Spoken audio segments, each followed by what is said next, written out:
The True North Eager Beaver podcasts are proudly brought to you by our founding sponsors, the Miss V Mysteries from Corvid Moon Publishing, your source for science fiction, fantasy, and cozy mysteries featuring a broad diversity of characters. CanadianTarot.com, your uniquely Canadian online eclectic tarot community and forum, and The Peppermaster, hot pepper sauces made from fresh farm ingredients to thrill your taste buds and expand your mind.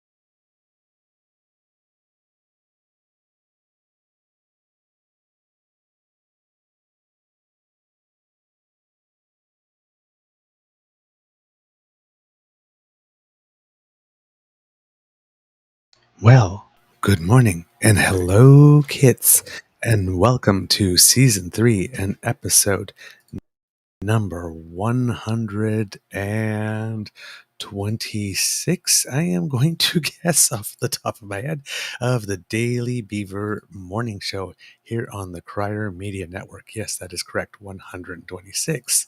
Today, recording day is Wednesday, May 24th, 2023. And looking outside, the sun is looking right back at me, and it's a beautiful blue sky here at the Beaver Lodge. I'm your host, the Eager Beaver, pronouns he, him, he, Mr. Beaver, and with me, as always, is my dear friend, Mr. Grizzly. Of course, a big thank you goes out to our podcast's founding sponsors, the Peppermaster, the Miss V Mysteries from Corvid Moon Publishing, and CanadianTarot.com. Good morning, Kit Piecing Bayo, Kit Linda M, Kit Ellen, Kit Grappling, and Kit Hugh. It is a great day, and it is lovely to see you. Good morning, Kit Toronto Dan. We have our Wednesday morning nibble for you, but first we have to say hello to Mr. Grizzly and ask, how's your mental health today, sir? Well, sir, good morning, Mr. Beaver.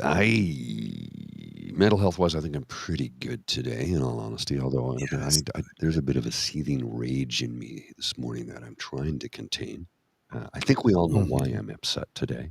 I don't think that's a stretch to imagine why I'm upset. Oh, I gotta hang on a sec. I gotta turn this off. I had the high dynamic range was on, and I was I was thinking you were looking kind of different. Yeah, smooth. Yeah. Yeah, the HDR was turned on, and I'm like, that ain't normal. I forgot to, I was fiddling with the camera and forgot to turn it off. Yeah, a little bit of a seething rage this morning over the response, the reply, the body language, the behavior, the smugness, the overall assholery of that which is Skippy the Wonder Pigeon, Pierre Poilievre, or Poilievre, depending upon which part of the country you're listening in, because he likes to change it up as he goes. His response to a question, which was not a response at all, it was not an answer, it was literally, I'll tell you exactly what I'm going to tell you, which I would consider that to be gaslighting. Mm-hmm. Yep. I can understand why. I am upset by that too. Given that we have a shorter show today, and the focus of the show today is going to be what David Johnston said. Yes. Because Canadians need to hear that. And I've got several clips from the press conference. Not sure if we'll be able to get to PP and the reactions of leaders today, but if we do, great. But yeah, let's just put it on the record to start with. Christ, what an asshole. Yeah, like, just good God. There is no bottom with this man. There's none.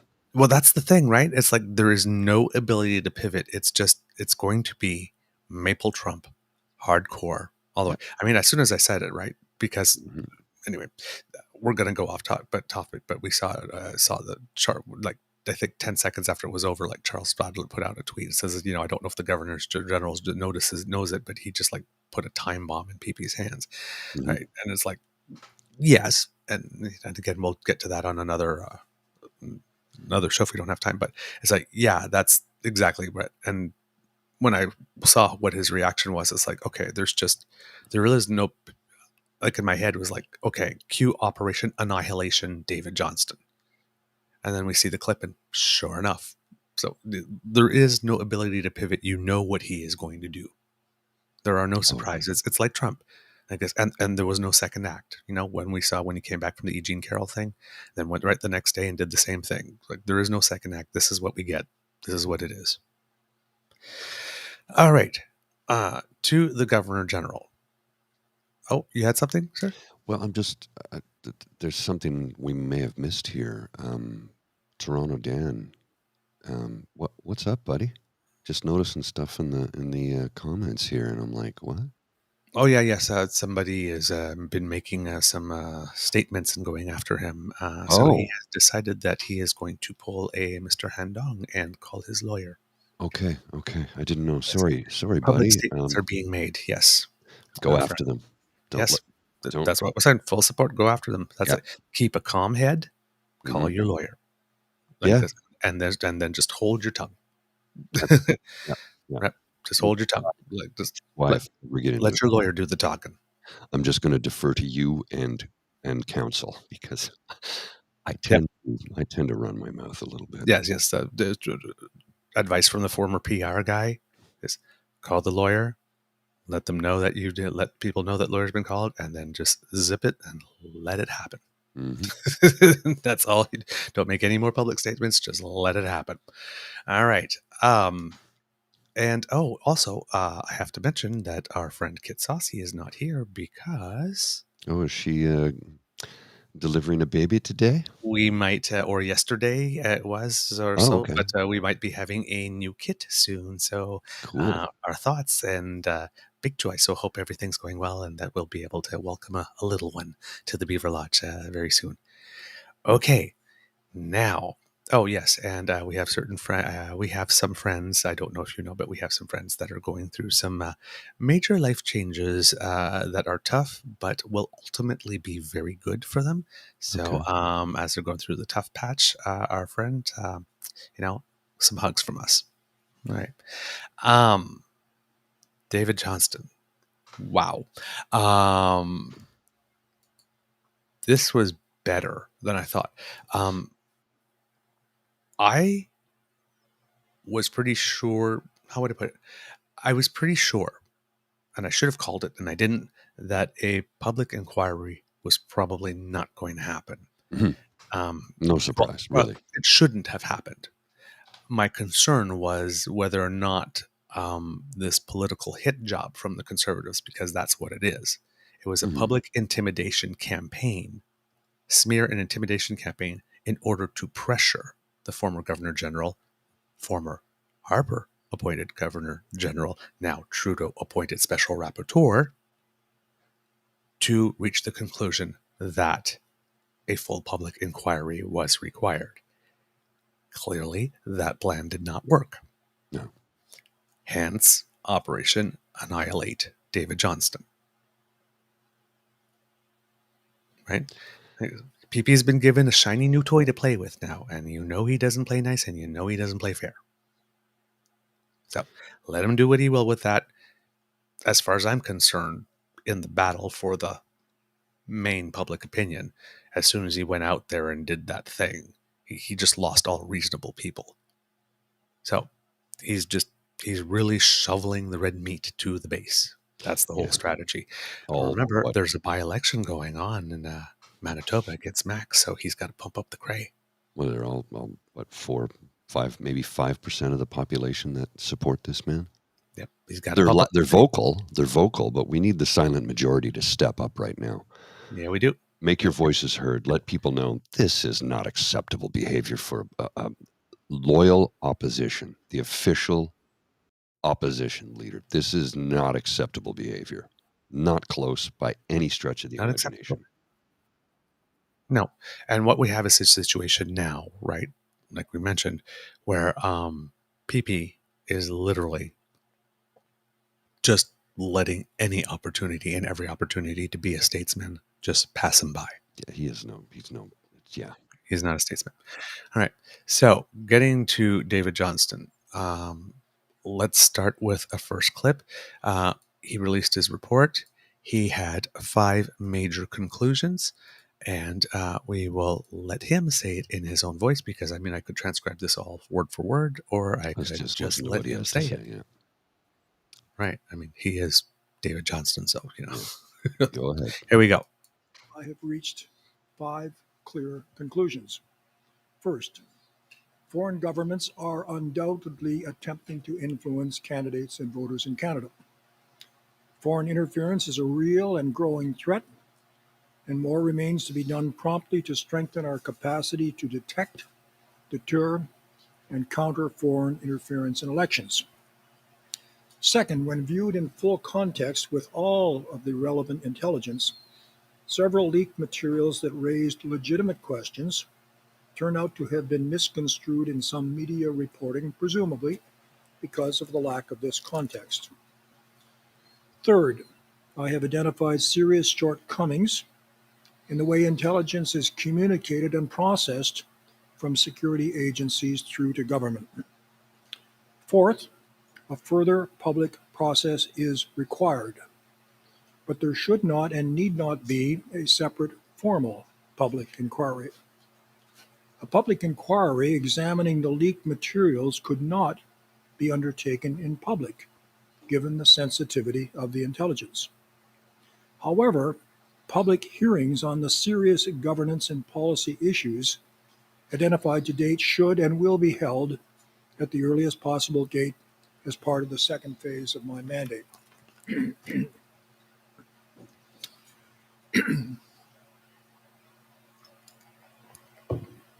Finally, I recognize this report's conclusions would be met with skepticism by some, especially by those who in good faith have worked to raise legitimate questions around these issues.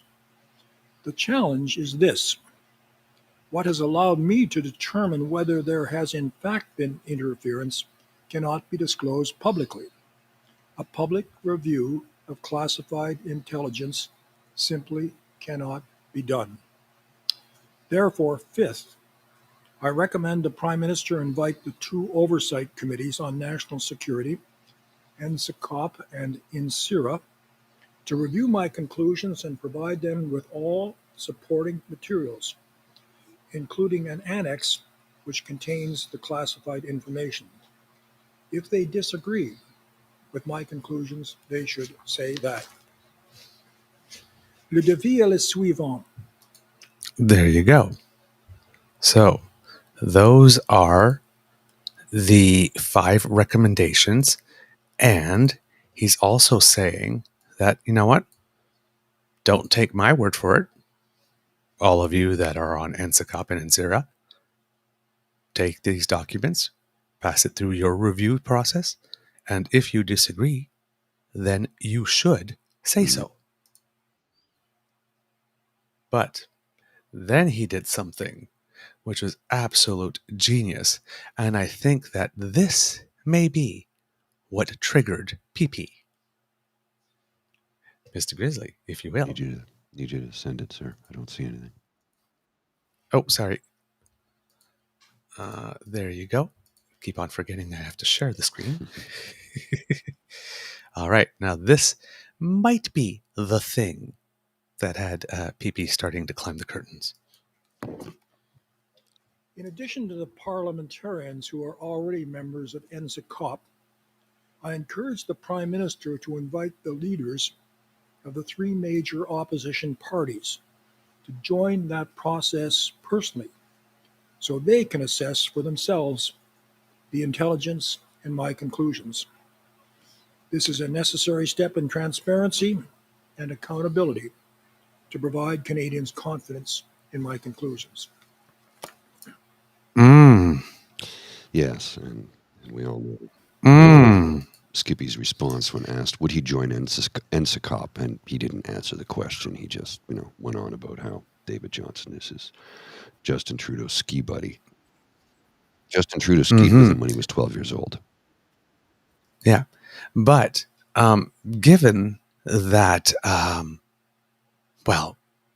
he's already on the record as saying that he will not sit on NSICOP and get his heightened security clearance so that he himself can, for once in his life, be exposed to intelligence.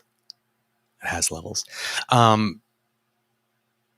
He basically, the Governor General, just said, well, I asked the Prime Minister to invite all three major leaders to join because it is a necessary thing to have the transparency and accountability. So we have a situation now, because I've asked this before, if you have a leader of the official opposition, sorry, let's do a Skippy Airs quotes, leader of His Majesty's allegedly loyal opposition, who, let's see, once refuses to get his security clearance, 2 refuses to meet with the president of the CBC, 3 refuses to meet with the special rapporteur looking into foreign interference, 4 which Skippy times. claims to say, yes, but which Skippy claims to say is of such vital importance that we absolutely must deal with this, but yet will not lift a finger of his own to be helpful No. in any of these processes. He's basically standing in front of the mic and saying, I will not be helpful. He's that smug little entitled frat boy that, you know, it's taking every ounce of my inner strength, calm, meditative resources to not go full fucking blue jacket guy in this little punk right now. Like, Yep, I am vibrating. I hear you. It's amazing. Let's just put it this way. I'm glad it came out at noon yesterday because I've Yeah, I had had time a little to calm down.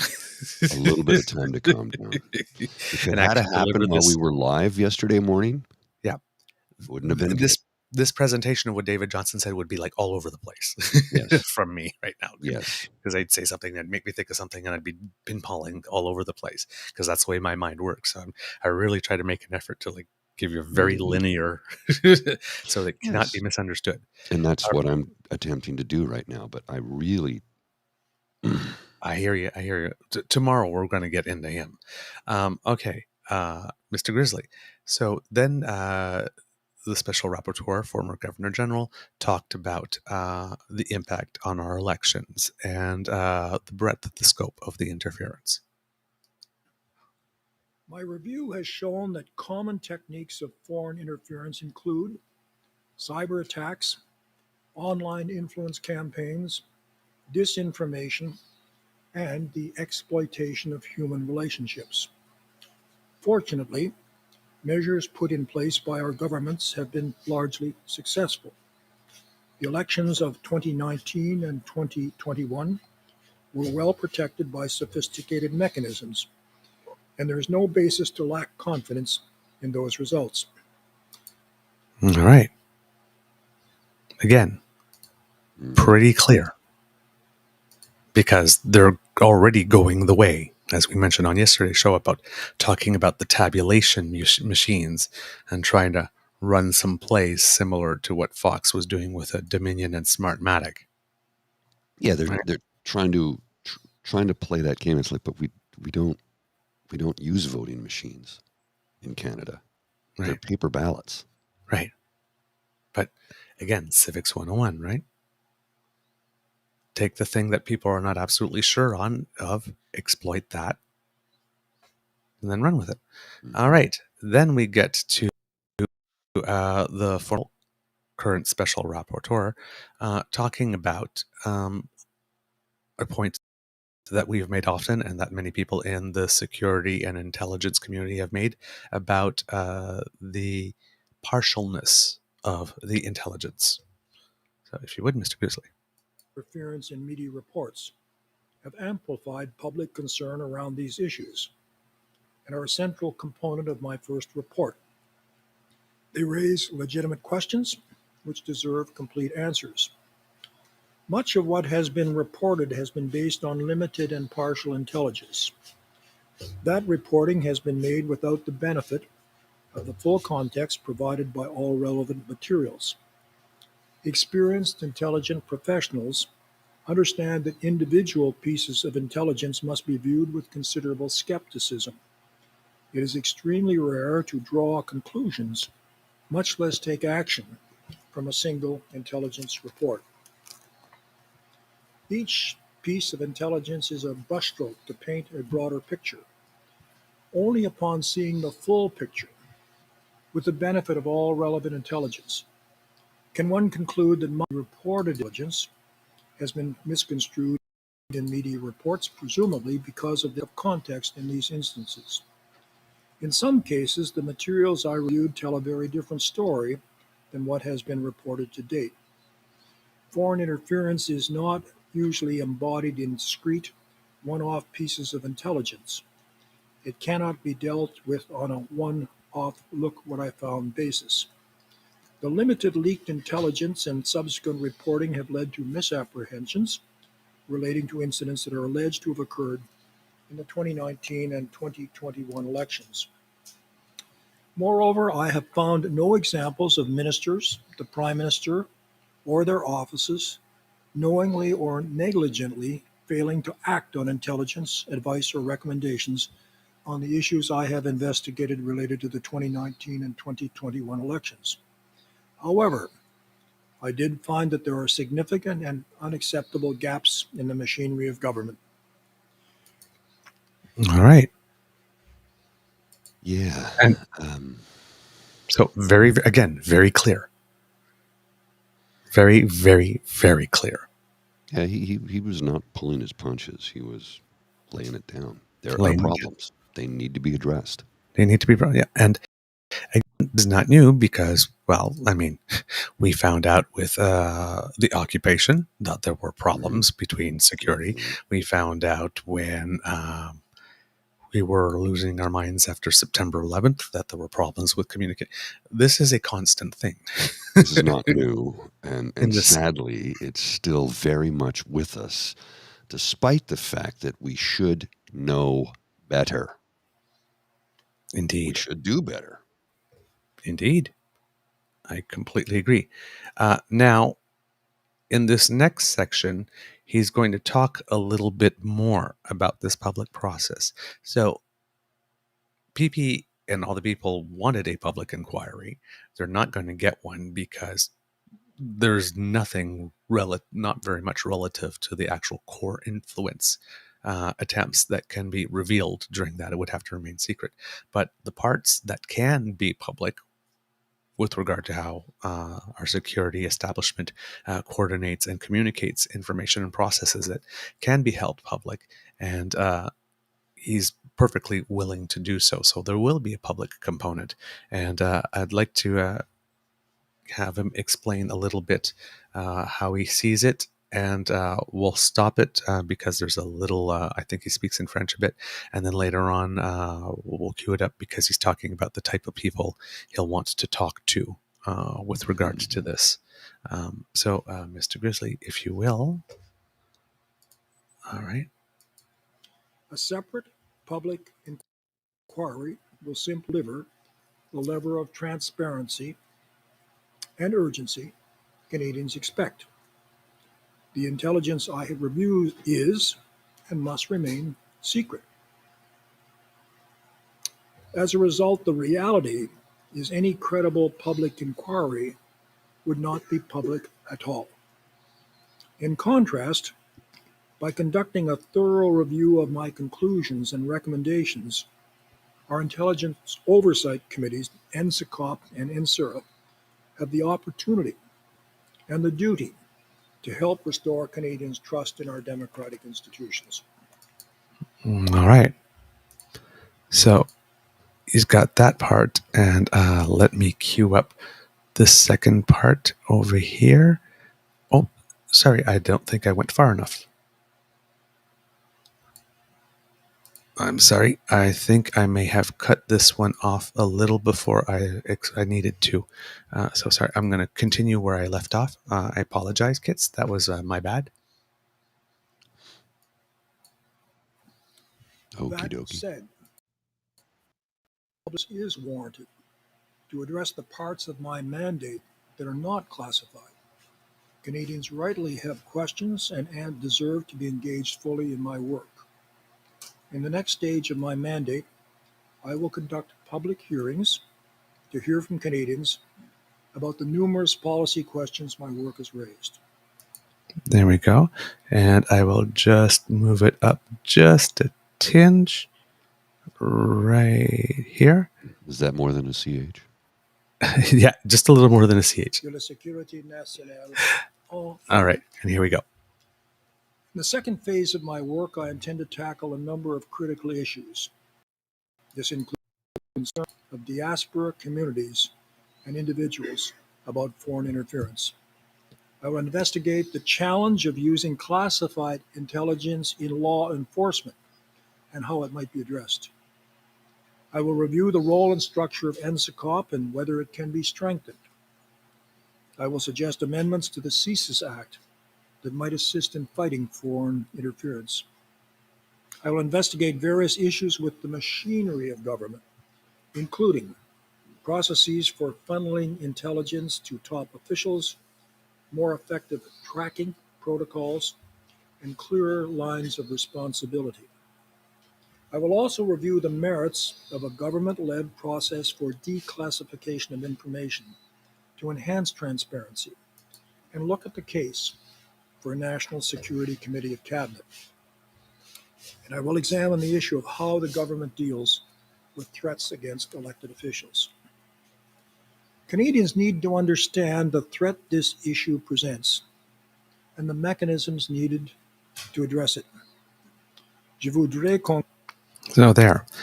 Interesting that he's mentioning he wants to speak specifically to diaspora Canadians who have been affected.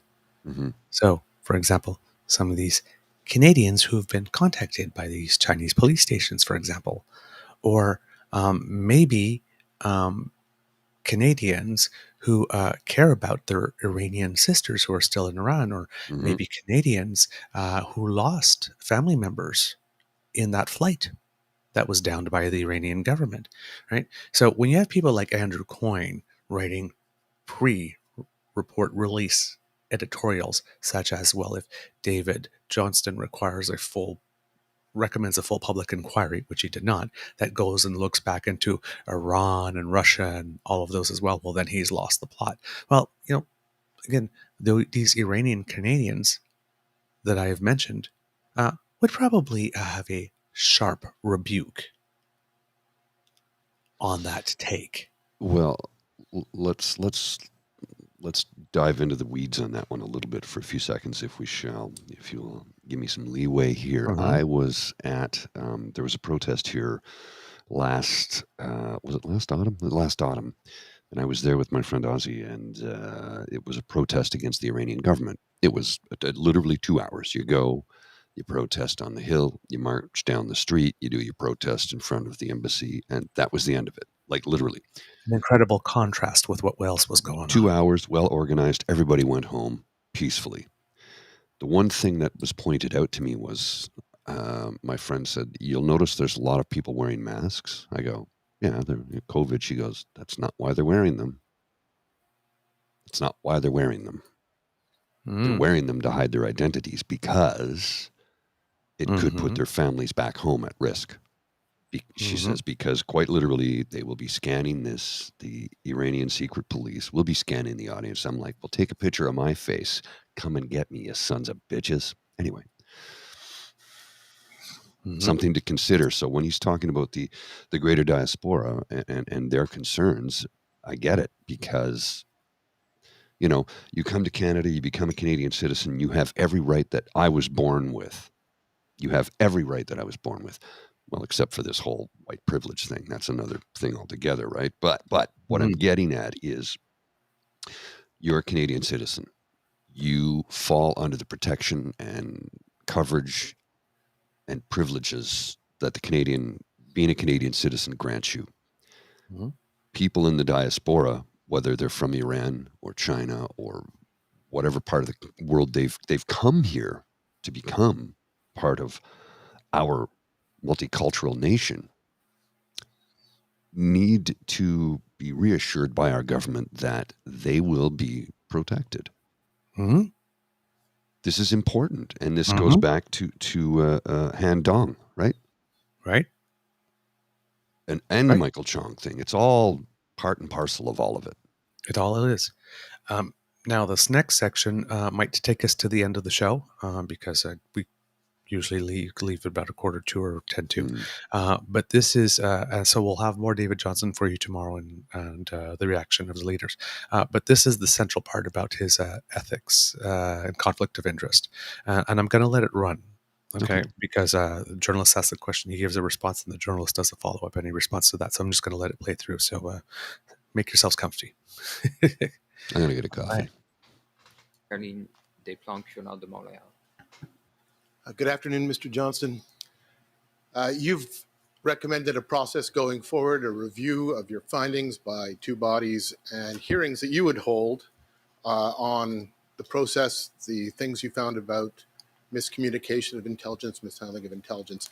But you've heard the criticism from the opposition and others about your appointment, about your role based on your relationship with Mr. Trudeau's family. So why are you the person to lead those hearings going forward rather than a judge, an independent judge who could hold hearings in camera or in public? Well, let me respond by stating basic facts. First of all, my friendship with the current Prime Minister. When our children, 5, were ages 7 to 12, we had a condo at the foot of Mont Tremblant. I knew Mr. Trudeau's father. He had a country home about 50 kilometers away in Valmorin. On, I think, 5 occasions over several years, he and his 3 sons came and parked their car at our parking lot outside our condo, and we skied. On one of those 5 occasions or so, he had to leave early to get back to Montreal, and on that occasion, I drove the 3 sons over to their mother's home, country home, which was about 10 kilometers present. Those are the so-called neighborhoods. My friendship with the current Prime Minister was based only on a few skiing expeditions with my children. He was a student at McGill where I was principal, and amongst about 20,000 students, I would see him from time to time. In that period of time, until he became a Liberal member of Parliament, and I was Governor General, I had no meetings with Mr. Trudeau, Mr. Justin Trudeau. I had no letters that I can recall, no telephone calls. The only occasion I recall meeting him in that period of 40 years was at the funeral of his father, which my wife and I attended. So there was no interaction with respect to the current Prime Minister of a friendly kind, other than the respect I have for a graduate of McGill University. And my only real contact occurred when he became an elected member of Parliament and I had Governor General. Those are the facts of the so-called scheme. With respect to my connection to the Trudeau Foundation, I've been a manager of universities for 27 years, very interested in any scholarship program. The Trudeau Foundation one was very important because it provided scholarships for graduate students in the humanities and social sciences, a rather neglected area. My contact with the Trudeau Foundation was this. In about a year after I finished being Governor General, late in 2018, I was invited to become a member of the association of the foundation, which is like shareholders in a company, which meet once a year with the responsibilities to receive an annual report, to approve the financial statements, to appoint auditors, and to elect the board of directors. My contact was simply that. I think I attended 4 of the annual general meetings, perhaps 5 by Zoom. The one which took place in Ottawa, I think I was there for about an hour and a half, and I had other appointments. I did make donations, as I think the other members of that association, not the board of directors, not involved in decision making, the alleged the gift that is.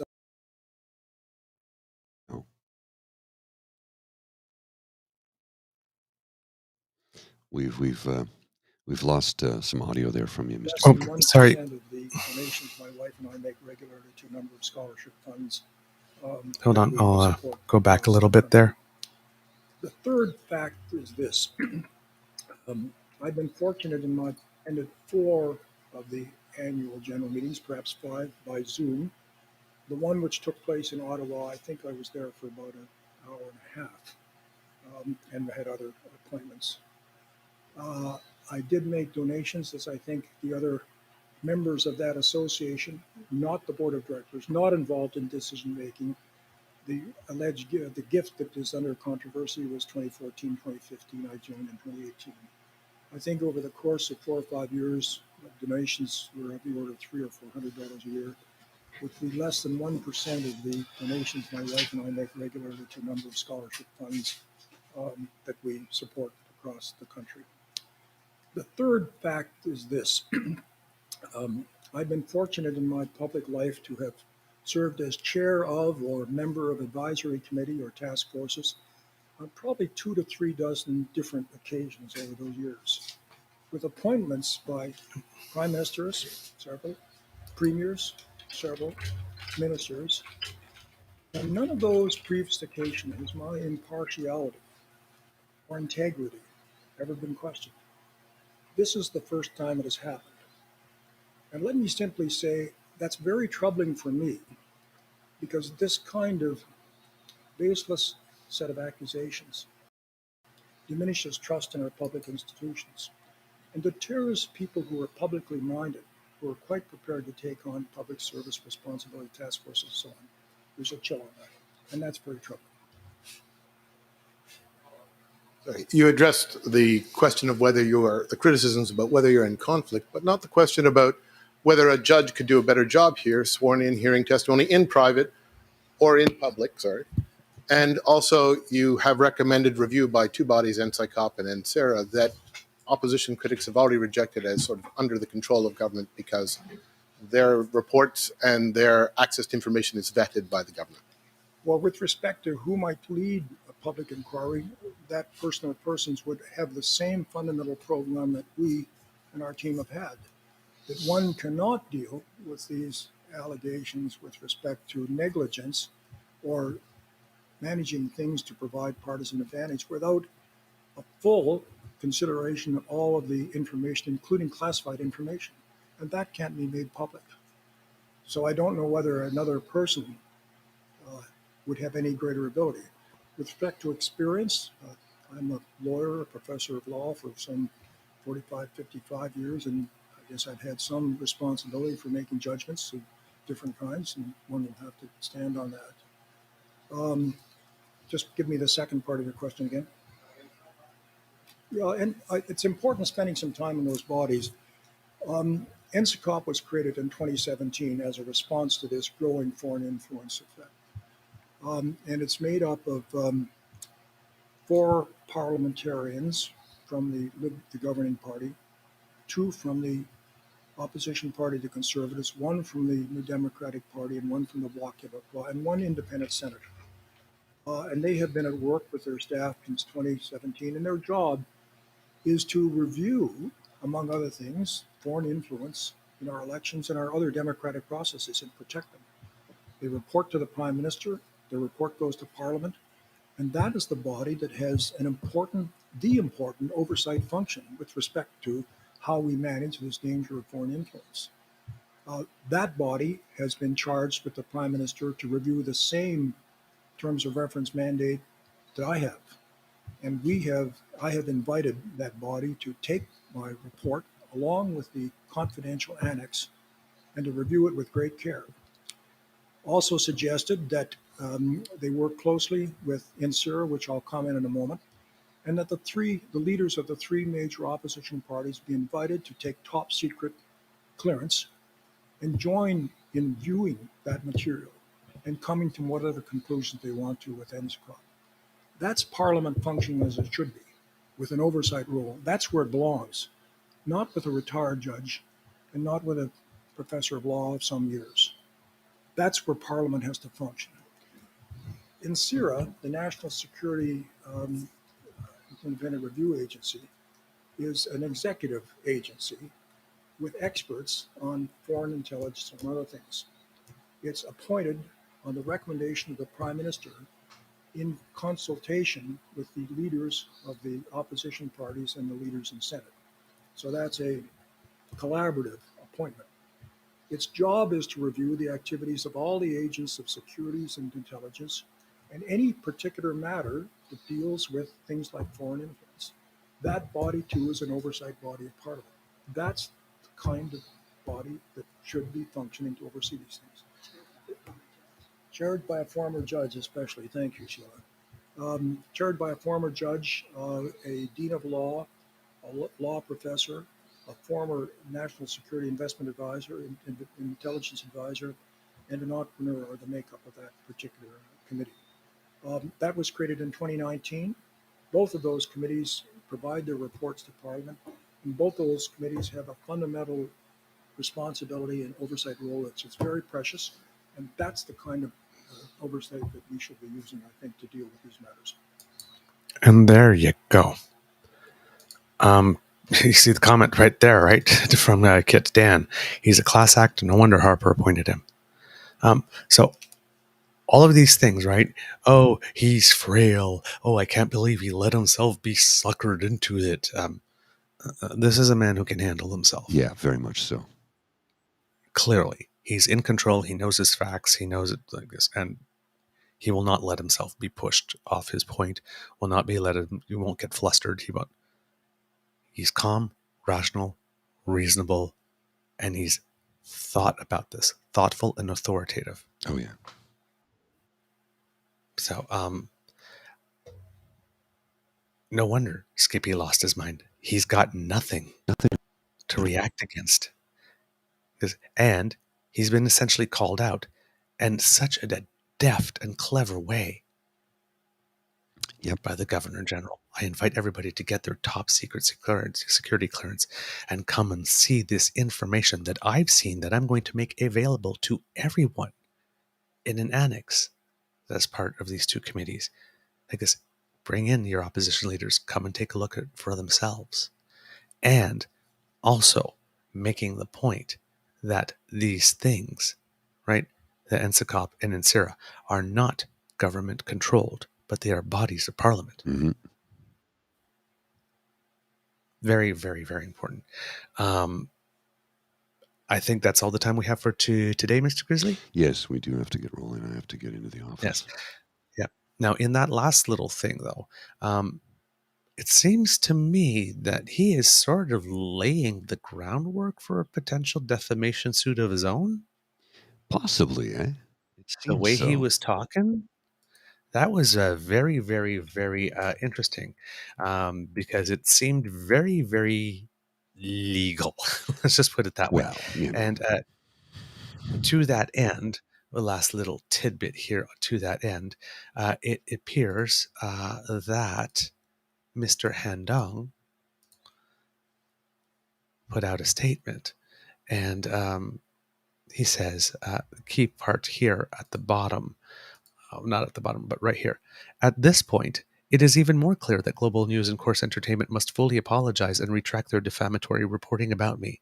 Unfortunately, it is impossible to do the harm the reporting has caused to me, my family, my communities that I represent.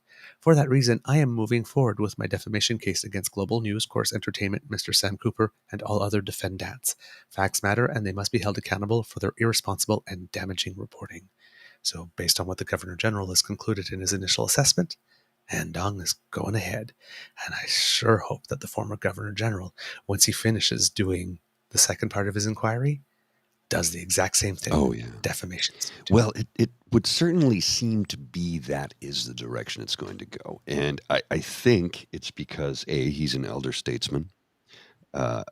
He has served at the highest possible level in this country because Prime Minister is not the highest position in the country. It's not. No, Governor over General close to 3 dozen times over the course of his career, he's been called upon. Yes. And remember, he was appointed by Stephen Harper. Mm-hmm. And he was so good, they asked him to stay on. Mm-hmm. But what does... And appointed at a critical time, too, where they were pretty sure that the government was going to fall on a non-confidence vote at some point, which it did. And you have to understand here the absolute sort of mentality, the methodology, the way that the reformers play, because Skippy is not a progressive and he is not conservative. He is a reformer. And what does he do the minute he has no use for you? The minute he's used everything he can from you, you get thrown out like the trash. The convoy people found out. He All the people that doesn't he was give causing a up living, found out when they made a joke dying. about his wife. He doesn't give a damn about a single person in this country other than himself. Mm-hmm. I'm not going to comment on his personal life when it comes to his wife or his children. That's off the charts. I'm not commenting on that. But when it comes to his political aspirations, he only gives a damn about himself and himself only, as evidenced by the fact that a man without reproach, David Johnston, well respected amongst everybody on the Hill, everybody in politics admires and respects this man. But the minute he says something that Skippy disagrees with, throws him out like the trash. Yep. This is who Pierre Poilievre is. This is who he is. He has no use for you once you're no longer of no use to him. I completely agree. And I need everybody in this country to understand that. And then people go, well, you're just a Trudeau supporter. No, I'm not. And that's not what I'm saying. That's not what I'm saying at all. Even It's if you were, it would still be true. Well, yeah. But it's like, no, you need to understand how much damage this man could do to this country if he ever became prime minister. If his party gets elected in the next election and he's still the leader and he ascends to the prime ministerial position, we'd be screwed. It's bad. It's bad. It'll be Gilead bad. It's pretty bad. Yeah. All right. Well, kids, that's the end of this episode of the Daily Beaver podcast. We hope you love listening to us because we love making this for you. We love this in particular because we love to bring the civics and we love to bring the facts. And today was about that, and tomorrow will be about that too. Remember that sharing is caring and word of mouth is priceless. Let your peeps know about us because democracy is something that you do. Please help our brothers and sisters out who are being affected by the wildfires by donating generously to the Red Cross Appeal. And if you have time, please respond to our challenge by writing a letter to your MPs or senators and asking them to perhaps review foreign media ownership laws in order to make it such that foreign interests cannot control majority stakes of our media. And when you do, well, we'd love to hear from you. Let us know that you did it. So write to us either on our Facebook page, True North Eager Beaver, on our Twitter feed at True Eager, or by email, truenortheagerbeaver@gmail.com, and let us know that you did it. You just need to say, I did it. We just want to have a count and see if it works. So we appreciate that very much. If you like this podcast, you can find us on the Crier Media Network, as well as all Beaver Grizzly friendly platforms. Stars and reviews are appreciated. And if you'd like to subscribe to our show so that you get something from us when it's fresh off the bandwidth, well, then you go to podpage.com/the-true-north-eager-beaver with a hyphen between each one of those words in lowercase letters, and we'll come to you when we're ready. Why not also subscribe to our True North Eager Beaver Media Incorporated YouTube channel? That helps us out big time. We see that you've been doing that. We see our numbers growing, so thank you very much. And make like Kit Elaine and Kit Hugh today and smash that button. Kit Hugh said to get it done early to make sure that you ticked it off your list. Early bird gets the worm. We can't do this without your kind and generous supports if you feel that we've done a particularly good show. And if you're watching, well, you can scan that QR code by Mr. Grizzly's head, and that will bring you to our emergency hot chocolate and coffee fund. And if you're listening, you go to coffee, ko-fi.com/eagerbeaver, all in one word, and there you go. That will bring you to our tip jar, and you can make your donation there. From the Beaver Lodge, this is your Eager Beaver saying, until next time, dear kids, it could be a tough world out there, so be kind to and gentle with yourself. And as you can see, I'm wearing my tennis shirt, hoping to get a match today, because yesterday I played my best match ever. The lessons have finally started to click. So Nice. Still lost 8-2, but it's the first match in about like 7 that I actually got to 2 rather than 0-1 against someone who was really, really good. So, yes, Mr. Grizzly, do you have some words of wisdom for us before we go? Yeah, send your used, filthy, ratty, nasty old flip-flop to Pierre. And drop a note in there about how much you despise him as a human being because he has no statesmanship whatsoever. Does not deserve to be in the position in the office that he holds, and really needs to learn some fucking manners. Yep. So, imagine me as PP, and then imagine opportunity for statesmanship. Yep. That's basically what he does. He just watches it go right by. He doesn't even swing at the pitch. He will never be prime minister. Nope. I cannot see him delivering a speech at Vimy or anything. I just can't see him doing it. Don't. I can't see him doing it in my head. Can't see him doing it. He's not the guy.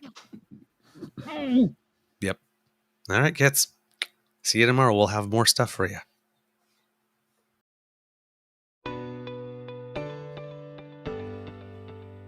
You are listening to a True North Eager Beaver media podcast.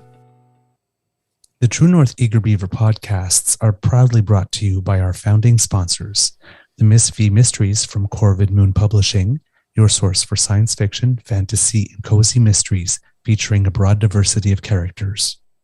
CanadianTarot.com, your uniquely Canadian online eclectic tarot community and forum, and The Peppermaster, hot pepper sauces made from fresh farm ingredients to thrill your taste buds and expand your mind.